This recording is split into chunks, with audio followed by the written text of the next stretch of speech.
प्रातःकालीन स्नेही वंदन। आप सबको मेरा प्यार भरा नमस्कार। और आप सुन रहे हैं आकाश गंगा स्टोरी बुक और सुनते हैं आज की कहानी। जापान का एक चित्रकार बांसों का एक झुरमुट बना रहा था, वंशी वट बना रहा था, लेकिन उसका गुरु कभी कभी पास से निकलता था और कहता था कि क्या बेकार, और वह बेचारा अपने बनाए हुए चित्रों को फेंक देता।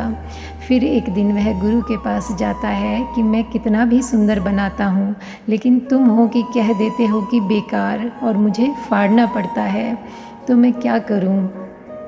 उसके गुरु ने कहा कि पहले तू बांस हो जा, तब तू बांस का चित्र बना पाएगा। तो उसने कहा कि यह कैसे हो सकता है कि मैं बांस हो जाऊं।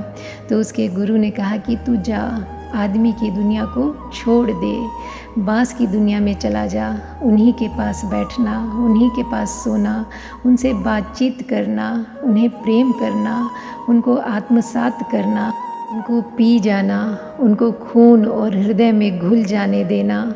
उसने कहा कि मैं तो बातचीत करूँगा, लेकिन बांस। तो उसने कहा कि तू फिक्र मत कर, आदमी भर बोले, वृक्ष तो बोलने को सदा तैयार हैं, लेकिन इतने सज्जन हैं कि अपनी तरफ से मौन नहीं तोड़ते। तू जा। तो वह गया।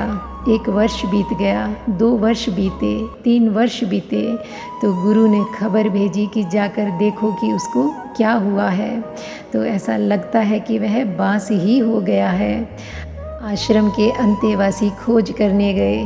बांसों के एक झुरमुट में वह खड़ा था। हवाएं बहती थी, बांस डोलते थे, वह भी डोलता था। इतना सरल उसका चेहरा हो गया था जैसे बांस ही हो।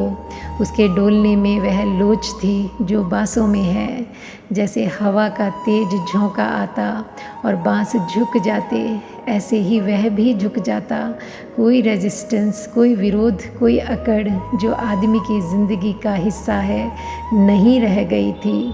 बांस ज़मीन पर गिर जाते, ज़ोर की आंधी आती तो वह भी ज़मीन पर गिर जाता। आकाश से बादल बरसते और बांस आनंदित होकर पानी को लेते तो वह भी आनंदित होकर पानी को लेता।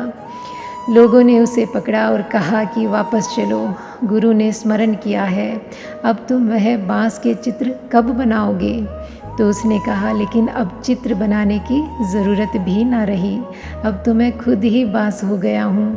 फिर उसे लाए और गुरु ने उससे कहा कि अब तू आँख बंद करके भी लकीर खींच तो बांस बन जाएगा। उसने आँख बंद करके लकीरें खींची और बांस बनते चले गए। और गुरु ने कहा कि अब आँख खोल और देख, तूने पहले जो बनाए थे बड़ी मेहनत की थी उनमें, लेकिन वे झूठे थे क्योंकि तेरा कोई जानना नहीं था। अब तुझसे बांस ऐसे बन गए हैं जैसे बांस की जड़ से बांस निकलते हैं, ऐसे ही अब तुझसे बांस निकल रहे हैं। एक ज्ञान है जहाँ हम होकर ही जान पाते हैं।